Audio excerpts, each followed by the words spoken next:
Assalamualaikum adik-adik semuanya, ketemu lagi dengan belajar bersama Mutiara. Kita belajar sama-sama lagi yuk. Pelajaran kita kali ini adalah Matematika kelas 4 SD bab 6, yang judul babnya adalah segi 4. Pada kotak bertitik di samping, buatlah berbagai macam segi 4 dengan menghubungkan titik-titik dengan 4 garis. Jadi kita perintahnya disuruh membuat segi 4 dengan menghubungkan titik-titik garis tersebut. Seperti apa ya bentuknya nanti? Setelah membuat garis dengan menghubungkan titik-titik, terbentuklah segi 4.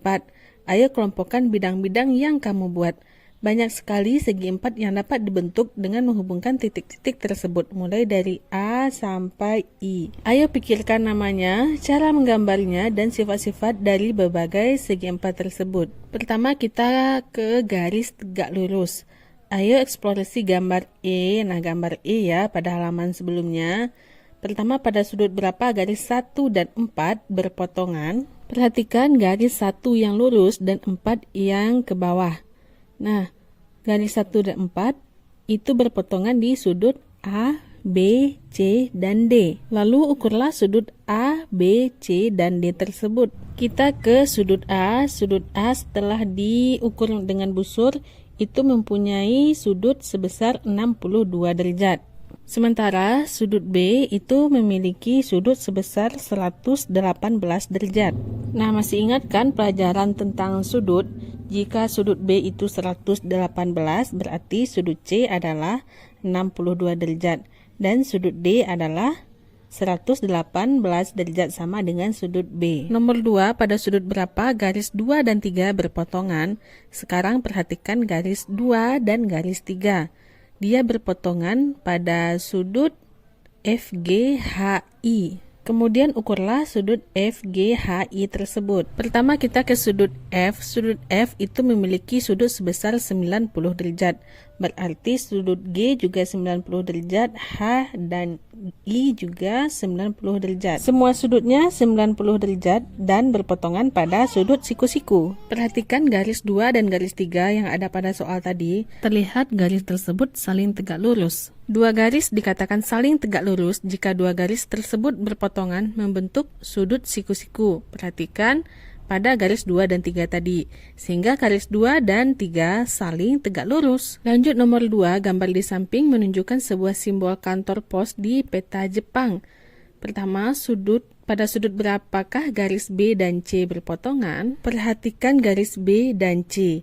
Dia berpotongan membentuk sudut siku-siku atau sudut 90 derajat. Jika garis C diperpanjang, sudut apa yang dibentuk? Garis A dan garis C. Nah, jika garis C diperpanjang sampai ke garis A, dia juga akan membentuk sudut siku-siku, sehingga garisnya juga garis tegak lurus. Walaupun garis C itu tidak berpanjang, garis C dan garis A itu tetap jadi tegak lurus. Suatu garis yang diperpanjang memotong secara tegak lurus garis yang lain. Meskipun kita tidak mengetahui titik perpotongannya, maka kedua garis tersebut tetap saling tegak lurus. Nomor 3, garis-garis manakah yang saling tegak lurus? Di sini kamu harus siapkan penggaris segitiga atau busur derajatmu. Kita ke yang A terlebih dahulu. Terlihat yang A tidak membentuk sudut siku-siku atau sudut 90 derajat, jadi itu bukan saling tegak lurus. Lanjut ke nomor 2. Nomor 2 itu membentuk sudut siku-siku, sehingga itu dikatakan tegak lurus. Nomor 3 juga tidak membentuk siku-siku, sehingga itu bukan tegak lurus.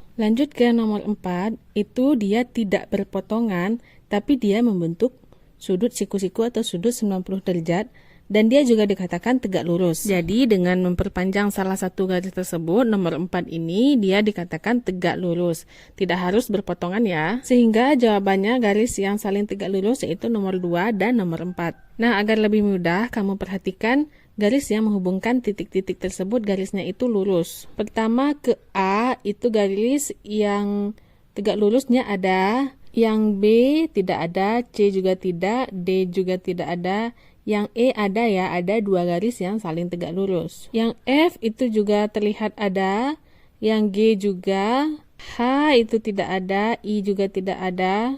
Nah, untuk A yang 3 di bawah itu, sekarang giliranmu ya, kamu tentukan yang mana yang garis tegak lurus. Nomor 5, ayo lipatlah kertas untuk membuat garis-garis tegak lurus.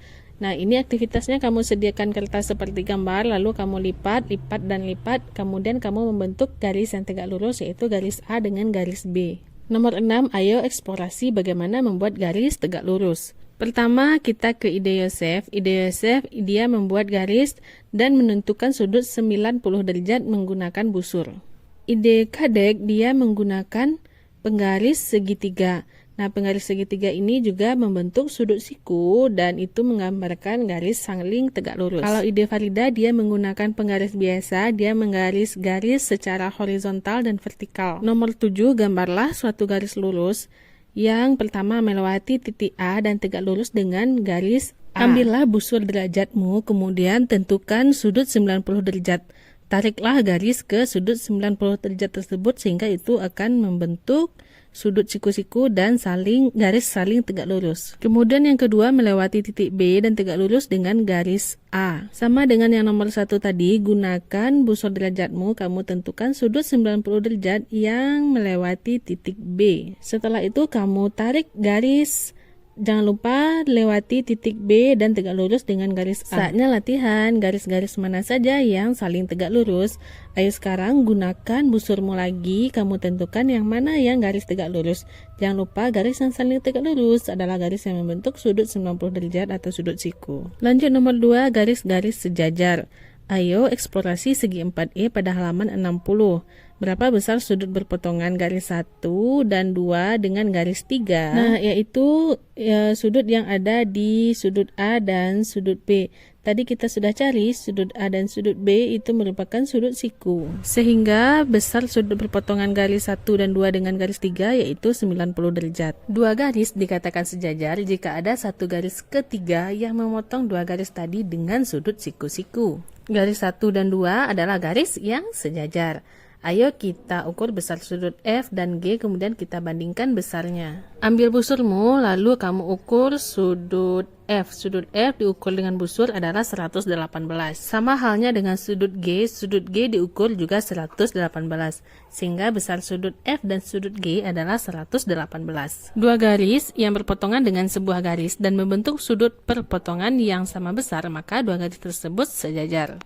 Ayo latihan, ayo kita pilih garis-garis yang sejajar. Ayo siapkan busurmu, lalu kamu ukurlah sudut-sudut yang dibentuk perpotongan garis. Nah, jika potongan garis yang dibentuk sudutnya sama besar, maka itulah garis-garis yang sejajar. Lanjut nomor 2, di bawah ini garis A dan B saling sejajar. Ayo pikirkan hal-hal berikut ini. Garis yang sejajar katanya adalah garis A dan garis B. Kamu perhatikan dulu garis A dan garis B. Lalu bandingkan jarak AB dan CD. Jika menggunakan penggaris, jarak garis AB dengan garis CD itu adalah sama panjang. Jika garis A dan B diperpanjang, akankah mereka berpotongan? Garis A dan B adalah garis yang sejajar, sehingga kalau dia diperpanjang, dia tidak akan pernah berpotongan. Saat kamu meletakkan penggaris segitiga pada garis B, penggaris itu memotong garis A di titik E. Jika penggarisnya digeser pada garis B, apa yang akan terjadi pada titik E? Nah, perhatikan penggaris segitiga diletakkan di titik B, dia akan membentuk sudut E. Nah, ketika digeser penggarisnya masih di garis B, yang terjadi pada titik E adalah sudutnya juga sama seperti yang berpotongan di garis A. Jarak di antara dua garis yang sejajar adalah sama pada setiap titiknya dan mereka tidak akan pernah bertemu walaupun diperpanjang. Ayo temukan garis-garis yang sejajar pada segi 4 di halaman 60. Nah, ayo lihat yang sejajar itu ada di segi 4 di B, kemudian di C, lalu ada di D, E, F juga ada. Nah, selanjutnya kamu cari sendiri ya di mana saja ada garis yang sejajar. Saatnya latihan. Garis A dan B saling sejajar. Pertama, carilah besarnya sudut F, G, H, I. Nah, ambil busurmu, tentukanlah sudut F, G, H, dan I. Nah, di sini kamu ingat ya sifat-sifat sudut. Jika kamu sudah mengetahui sudut F, berarti kamu sudah mengetahui sudut G dan seterusnya. Nomor 2, carilah panjang garis CD. Garis CD dan garis AB itu sama panjang. Jika garis AB 2 cm, maka garis CD juga 2 cm. Tanpa menggunakan penggaris, kamu sudah tahu jawabannya. 4. Ayo eksplorasi bagaimana menggambar garis sejajar. Pelajari cara Dadang dan Cia dan jelaskan alasannya kenapa cara mereka itu sudah tepat. Ide Dadang, dia menggunakan penggaris segitiga dan membentuk sebuah garis yang sejajar dengan bantuan penggaris. Sementara ide Cia, dia menggambar dulu garis yang sama panjang, yaitu sepanjang 3 cm, kemudian menggambar garis satunya lagi di titik 3 cm tersebut. Nomor 5, ayo hubungkan titik-titik untuk menggambar garis sejajar. Pertama, kamu perhatikan titik-titiknya, dia melewati berapa titik untuk membuat garis tersebut, lalu tariklah garis sesuai dengan titik yang ada pada garis acuan. Saatnya latihan, ayo gambar garis dengan ketentuan berikut ini. Pertama, gambarlah garis yang melalui titik A besar dan sejajar dengan garis A kecil. Lalu nomor 2, gambarlah dua garis yang sejajar dengan garis A dan berjarak 2 cm dari garis A. Di sini kamu bisa gunakan ide Dadang dan idenya Cia ya, kerjakan di buku latihanmu, jangan lupa gunakan penggarismu. Saatnya latihan, garis-garis manakah yang saling tegak lurus? Nah, di sini kamu gunakan busurmu, lalu carilah sudut yang tegak lurus, yaitu sudut yang membentuk 90 derajat. Setelah kita cari, itu ada garis E dan garis A membentuk sudut 90 derajat. Lalu garis D dan C juga membentuk sudut 90 derajat, sehingga garis tersebut adalah tegak lurus. Sehingga garis yang tegak lurus adalah garis E dan A serta garis D dan C. Nomor 2, ayo gambar garis dengan ketentuan berikut ini. Melewati titik A dan tegak lurus dengan garis A. Lagi ambillah busurmu, kamu tentukan sudut 90 derajat, lalu kamu garis A yang bertegak lurus dengan garis A kecil. Kemudian melewati titik B dan tegak lurus dengan garis B. Sama halnya dengan yang A, kamu ambil busurmu lalu kamu tentukan sudut 90 derajatnya. Lalu kamu tarik garis yang tegak lurus dengan garis B. Nomor 3, ayo pilih garis-garis yang sejajar. Nah, jika kita gunakan busur, kamu akan menemukan garis yang sejajar adalah garis E dan I. Lalu A dan C juga bisa, kemudian B dan D itu juga bisa. Perhatikan juga garis G dan H itu juga sejajar. Nah, banyak ya garis-garis yang sejajar. Nomor 4, gambarlah garis-garis berikut. Pertama, garis yang melalui titik A dan sejajar dengan garis A. Ambillah busur dan penggarismu, lalu lakukan cara menggambar garis yang sejajar dengan garis A. Lalu dengan menggunakan ide Cia, kamu gambar garis C dan D yang masing-masing jaraknya 1 cm dari garis A dan sejajar dengan garis A. Untuk yang nomor 2 ini kamu ukur sendiri dan kamu kerjakan di buku latihanmu ya. Untuk pelajaran jenis-jenis segi 4 kita akan belajar setelah video ini ya nanti. Jadi nantikan video selanjutnya setelah video ini. Oke, sekian dulu ya video kali ini. Nantikan pembelajaran selanjutnya masih pada channel ini, Belajar Bersama Mutiara. Terima kasih bagi adik-adik yang sudah menonton. Mohon maaf apabila banyak salah. Terima kasih atas perhatiannya. Assalamualaikum.